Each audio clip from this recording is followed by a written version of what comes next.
Pricing was a big thing. Yeah. Just being more structured was a big thing. Man, just something that always I would keep somebody even though I knew they weren't a real good employee. Right. I would keep them just so I wouldn't have to go get back in a truck because I was trying to grow the business, and it's hard to grow it when I'm working in it. Sure.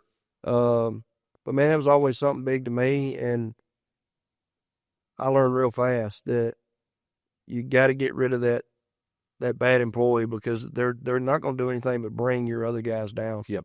Your whole office staff, they'll bring them down. Everybody in the field, that one person. Yeah.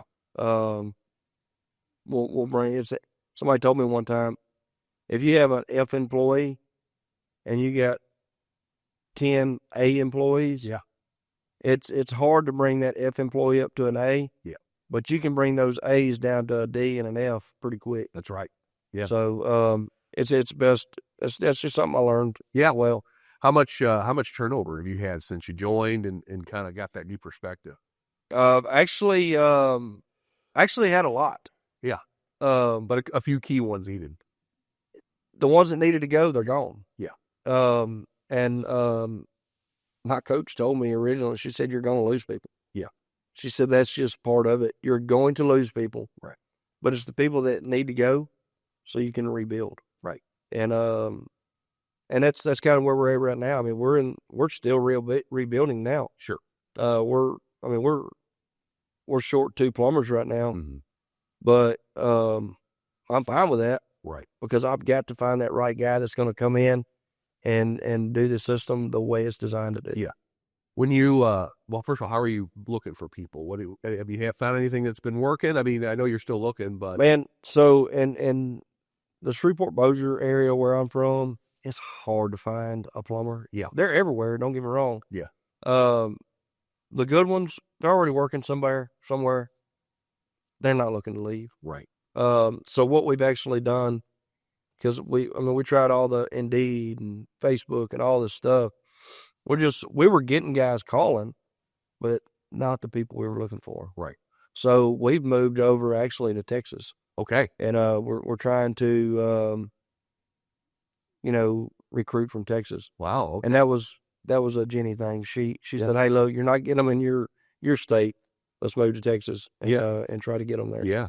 What are you looking for in a plumber and an apprentice? Anyone you bring on, are there certain traits, personality traits you're looking for, qualities? Number one, my number one thing, man, clean cut. Yeah. Got to have clean cut. They've got to have a good personality. Yeah. So clean cut, good personality, man, I can train them everything else. Yeah. As far as plumbing goes. Sure. So that's kind of the two things I look for. Because obviously when you're interviewing somebody, man, most of the time they may be nervous or right, something like that. So I can't really judge it off of that. Yeah. But you can tell, are they looking me in the eyes? Are they, looking at their cell phone? Kind of just depends. Of course, if they're trying to look at their cell phone the whole time I'm interviewing them, or Mitch is interviewing them or whatever, and that's probably a no-go. Right. But that's the big thing I look for, man. Sure. And the plumbing industry, I won't say it, but I mean, you know exactly when somebody thinks about plumbing, there's one thing 100% everybody thinks about. And that's, I don't want to have that reputation at my company. Right. So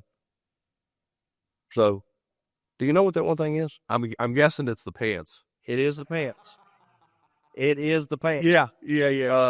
So I'm always amazed by the guys that have the crack in their logo. Yeah. You see that on like Facebook, and I'm like, man, yeah, what are you doing, buddy? Yeah. Man, I don't want to be that guy. Yeah, a lot of it. It's funny. It is. It's amazing, but I don't want that to represent your business. Do not want to represent my business. I want to be in people's homes, and they trust us to be in their homes. Right. We had a customer just Friday. He's going to have surgery Monday. We've been to his house multiple times. Yeah. We ended up, going over there for I think it was a faucet that was leaking. A faucet that was leaking. We went through the same process that y'all taught us how to do. Yeah. And found multiple things. The guy was talking about his water and this and that. Right. So we turned a simple fix in to, multiple items. It's going to take us all day, probably 2 days to do it because he wanted a whole house filtration system. Oh, okay. So it's probably going to take us a couple of days. He's going to have surgery. Yeah. But he said, man, here's my house key. If you will go get a copy made and bring it back to me. Yeah. He said, y'all make yourselves at home. Wow. So that's what we did. We had a copy made yesterday. Yeah. And brought him his house key back. He's going to be out having surgery, and we're going to be in his home. Yeah. But so that speaks to the trust he has. Oh man, for sure. Yeah. And I would say a lot of our customers are like that with us. They just, all my guys are clean cut. Yeah. They're talkative. Yeah. They're respectful of the customer. They're respectful of the home. We get in there, we do what we got to do, and we're going to get out.